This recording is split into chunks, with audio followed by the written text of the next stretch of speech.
ng bayan, maasahan anumang panahon.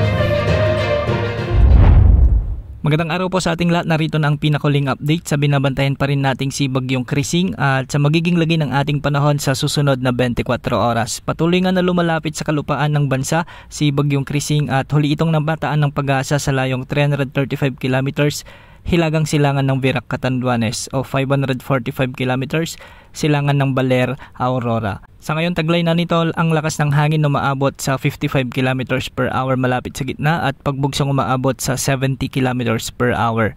Kumikilos ito ngayon ng kanluran hilagang kanluran sa bilis na 30 kilometers per hour. Makikita nga natin sa ating satellite animations na mahahagip na ng bagyong ito o outer rain bands ng bagyo ang maraming lugar sa bansa at nagdudulot na ito ng malawakang pagulan dahil rin sa hinahatak nitong habagat. At dahil nga sa patuloy na paglapit nito sa kalupaan, nakataas na ang Tropical Cyclone Wind Signal number 1 sa buong probinsya ng Batanes, Cagayan, kasama ng Babuyan Islands sa may Isabela, Quirino, ang northern portion ng Nueva Vizcaya, signal number 1 din sa northern portion ng Aurora, at kasama na rin ang Abra, Apayao, Kalinga, Mountain Province, Ifugao, ang northern portion ng Benguet, Ilocos Norte, Ilocos Sur, ang northern portion ng La Union, sa may Polillo Islands, Camarines Norte, ang northern portion ng Camarines Sur, at ang Catanduanes. Ang mga lugar na ito ay makakaranas na ng mga pagbugso ng mga pag-ulan at pagbugso ng hangin, lalo na sa susunod na 24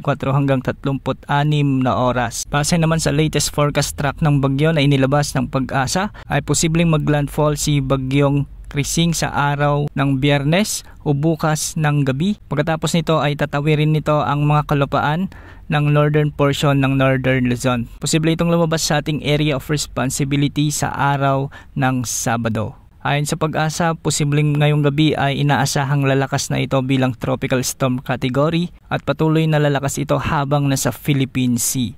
Inaasahang magiging severe tropical storm ito bago pa man lumabas sa ating area of responsibility at hindi rin inaalis ang posibilidad na maging severe tropical storm ito bago maglandfall sa may mainland Cagayan. Ibig sabihin nito, posibleng itaas ang tropical cyclone wind signal number 3 bukas sa maraming lugar sa may northern Luzon. Lalo na yung mga lugar na posibleng daanan nito, particular sa may mainland Cagayan, sa may Apayao at Ilocos Norte, kasama ng Babuyan Islands. At dahil pa rin sa pag-iral ng bagyong ito, damang-dama na rin ang mga pag-ulan at pagbugso ng hangin sa Ilocos Region, Cordillera Administrative Region sa may Cagayan, kasama ng buong Cagayan Valley, Aurora at ang Catanduanes. Samantala, habagat naman na hinihila ng bagyo ang mararanasan sa Zambales, Bataan, Mimaropa, Negros Island Region at ang Western Visayas. Pinag-iingat natin ang mga lugar na ito sa banta ng mga pagbaha at pagguho ng lupa, lalo na kung may mga malalakas at minsan